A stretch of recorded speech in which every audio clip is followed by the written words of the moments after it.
The Maximum Happiness and Wellbeing course, Part 2, Session 12, Power of the Mind.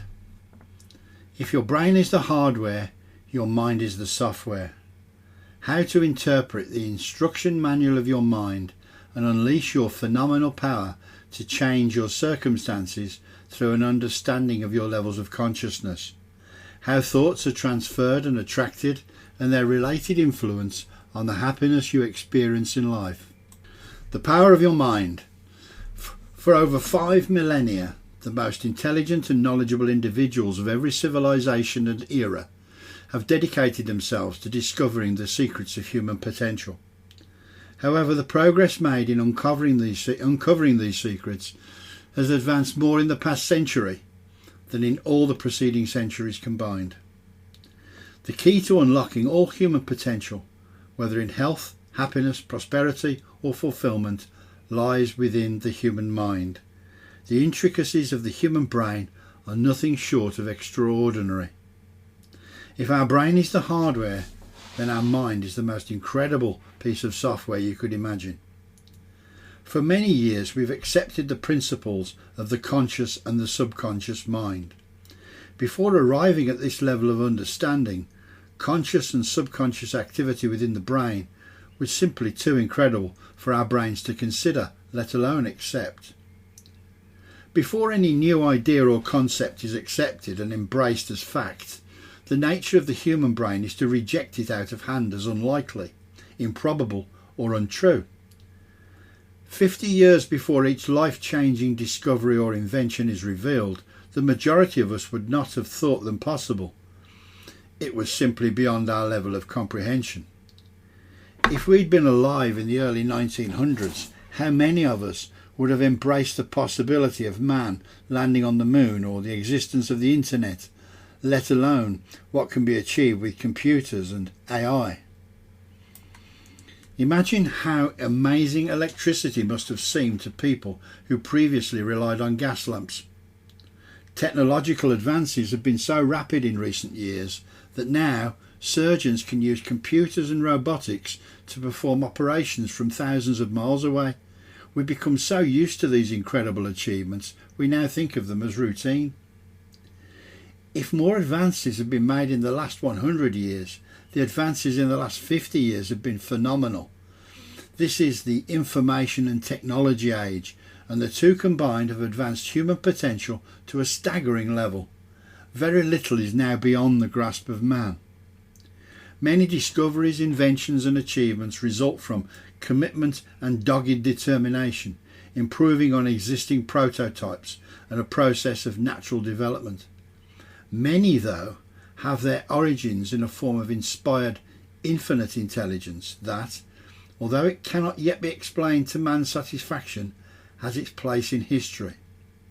Before moving on to explain this further, I'm going to relate a quote given by Steve Jobs when talking about the creative guys who helped create Apple and all of the marvellous technology that company produced. This was his quote. He said, "Here's to the crazy ones, the misfits, the rebels, the troublemakers, the round pegs in the square holes, the ones who see things differently. You can quote them, disagree with them, glorify or vilify them. But the only thing you can't do is ignore them, because they change things. They push the human race forward. While some may see them as crazy, we see them as geniuses. The people who are crazy enough to think they can change the world are the ones who do." Steve Jobs, founder of Apple. You have 3 minds. Technically speaking, each of us has only one mind. Our minds have 3 aspects: the conscious, the subconscious, and the less well-known superconscious. Each has its own unique identity in creating our lives. Firstly, let's look at the conscious mind. Your conscious mind is the only part of your mind that thinks. You use your conscious mind power to resolve problems and to achieve goals. This is the mind of your 5 senses, enabling you to experience the physical world consciously. The conscious mind is what we operate with during our daily activities and waking hours. it represents only a tiny portion of our consciousness and awareness. However, the conscious mind power is limited when compared to the subconscious mind power and the superconscious mind power. The most important conscious mind power is the power to decide. It can decide what information to enter and be retained by your subconscious mind, but most people need to exercise this power. Instead, they let rubbish enter their subconscious mind, garbage in, garbage out. Your conscious mind also has the power to reprogram your subconscious mind, mainly through repetition. For instance, remember the first time you learnt to drive a car, when you had to consciously think of which pedal to step on and which gear to select. Now, you no longer have to think of these things consciously. They've become automatic, i.e. you can do it subconsciously. Through repetition, you've programmed your subconscious mind. Once it's in your subconscious, it becomes automatic. Whilst it's true for driving a car, it's also true for achieving success. Let's look now at the subconscious mind. Your subconscious mind is enormously powerful. Using it properly can help you to move from more rapidly towards achieving your goals and desires than you ever dreamed possible. You can use your subconscious mind for creation or destruction, good or bad. You can be a prince or a pauper depending on how you operate it. To fulfill your potential, you must learn to access it at will and use it intelligently and constructively. We are often convinced that working longer or even harder is the only way to make money. Eventually we learn that the belief that we can only improve our life by longer hours and harder work leads us down a blind alley. The answer is to work smarter, to use more of our mental powers than our physical powers to achieve our goals. Successful people have learned how to operate their conscious and subconscious minds harmoniously, enabling them to get what they want faster and with less effort. This discovery changes the focus of our efforts and our entire life's direction. Your subconscious mind contains everything you've ever received into your mind through the senses. Every smell, taste, feeling, everything you've ever seen, done, heard, thought or experienced. Some even declare that your subconscious contains memories of sensations and experiences before you were born into this world. Under hypnosis, patients can remember events and feelings from earliest childhood, memories with their conscious power of recall would not permit to surface. Aristotle, the Greek philosopher, said, "It's the mark of an educated mind to be able to entertain a thought without accepting it. There is no great genius without some touch of madness. The energy of the mind is the essence of life." Now we'll move on to the less well-known subconscious mind. Your subconscious mind is a powerhouse that plays multiple roles in your life. Let's delve into its functions, which we can categorise into 5 distinct areas. Your subconscious mind maintains and balances the well-being of our body, which is why our body is self-healing in nature. It can heal any form of disease you can think of. It's the fundamental of so-called alternative therapies. Subconscious mind protects us and sometimes our loved ones from emergencies or dangers. It's the mega memory bank storing all of our past experiences. It's like a magnet. It has the power to attract things that resonate with its beliefs, and it's like radar. It sends and receives information to and from the superconscious mind.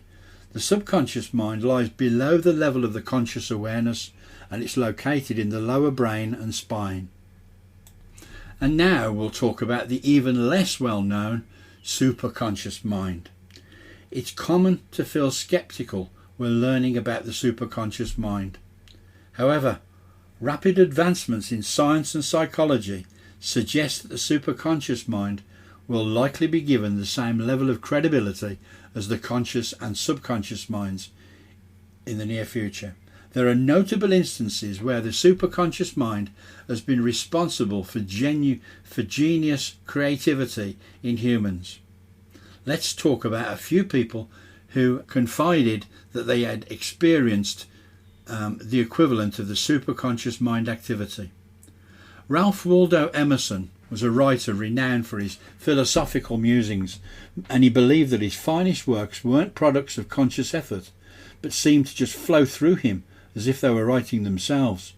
His works continue to inspire generations and demonstrate the untapped potential of the human mind.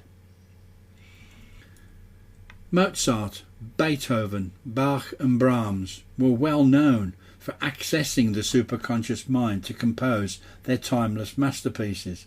Mozart in particular could see and hear the music in his mind and wrote it down noteworthy first time before playing it. Albert Einstein was often acknowledged as the greatest thinker of the last century, and Einstein believed in the superconscious mind, the infinite intelligence source that we refer to.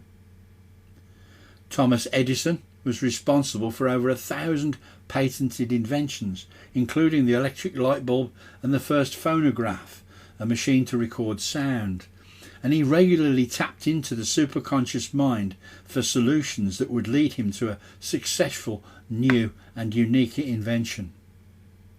Nikola Tesla was considered the most incredible electrical genius of his age, constructing electrical motors piece by piece in his mind. He could take them apart and reassemble them until they worked perfectly in his mind. In his workshop, he'd build a perfectly working electrical motor that worked first time.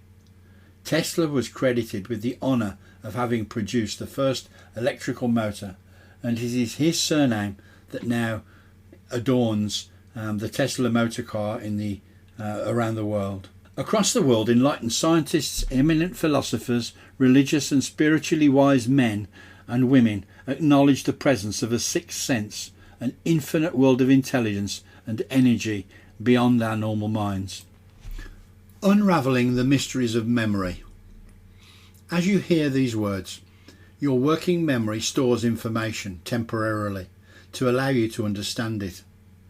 Meanwhile, your short-term memory is already encoding its information for later use and for you to relate it to the rest of the paragraph that's being read to you. Your long-term memory might even store it for you to remember several years from now. How memory works is still studied today, but the following points that we're going to discuss provide a good overview of how our brain organises and stores information. If we show you a random shape, your eyes will send the information of that shape to your brain, which will then decide what to do with it. Perhaps not much. If we show you another shape, your senses will again send it to your brain, but now it might be able to find some related information stored in your memory. What's going on here? So, when you were young, the first time you saw a particular shape, perhaps a toy lion, it was meaningless. Over time, you started to recognise patterns. Someone gave that particular thing, the toy lion, meaning one day, perhaps showing you a picture in a book. Your mind labelled it as important and decided to store it for future use. The next time you see an image of a toy lion, you recognise it and link it to a previous experience. The more often you make such meaningful experiences, the more data will be stored in your memory, and your understanding of that matter grows. One day when you see that particular shape, you'll say, "It's a lion." And if you give your mind some time to look up all those memories, it might come up with lots of things that you can relate to. So how does your memory work? The human brain has three processors. It has a sensory register, where new information enters the brain. It has a short-term memory, which quickly assesses the input, and then a long-term storage area, where it can be held forever. We need attention to get things into short-term memory, rehearsal to hold them down for longer, and transfer to send them to long-term storage and bring them back. Let's now try and understand how everything interacts. Our lives are a continuous stream of stimuli we perceive differently. There are our senses, such as vision, touch, smell, hearing and taste. There are our internal states, such as stress, sleepiness or hunger. Then there are our emotions, our wants and our intentions. All of them are part of the sensory input that our brain has to process all the time.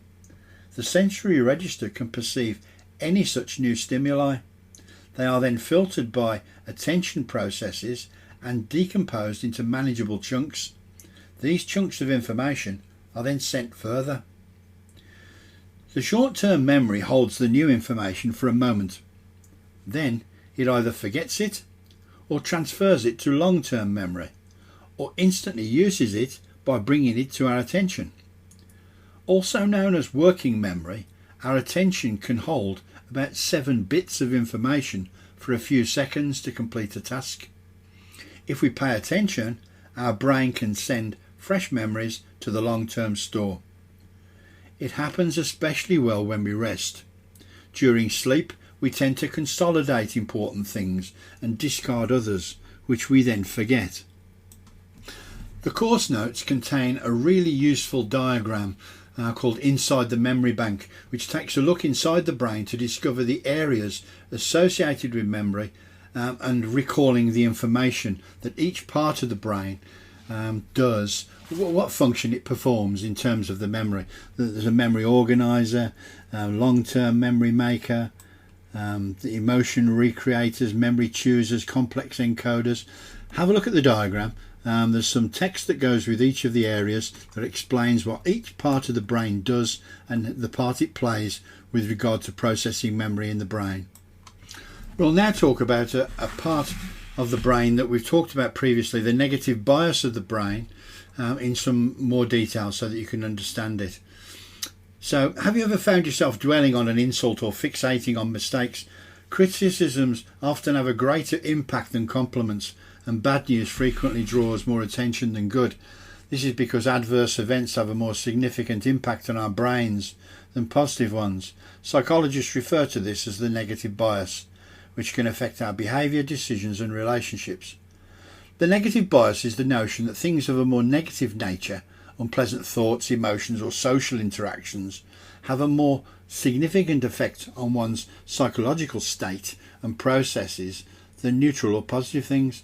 In other words, something very positive will generally impact a person's behaviour less than something equally emotional but negative. A simple example that we described in the previous explanation of this is how losing a £20 note can seem so much more painful than the equivalent joy of finding a £20 note. It's proven that negative thoughts are effectively double the positive ones in the human brain. The individual ability to reverse the effect in our mind is down to our tendency towards positive or negative thinking and actions. If we receive a compliment from someone, then a criticism from someone else, the two do not neutralise each other. We feel twice as bad about the criticism as we felt good about the compliment. The criticism would definitely leave a stronger emotional mark in the brain, a scorch mark if you like. It's how we cope with reversing the effect that counts, and this is done by positive action such as vocalizing appreciation rather than just positive thinking.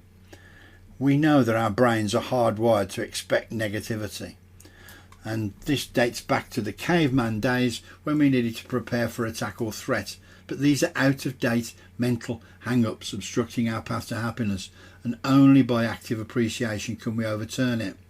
This historically inherited anxiety goes back to Neanderthal man, and yet we still struggle with it today. The negative bias is our tendency to register negative stimuli and dwell on these events more readily, known as positive-negative asymmetry.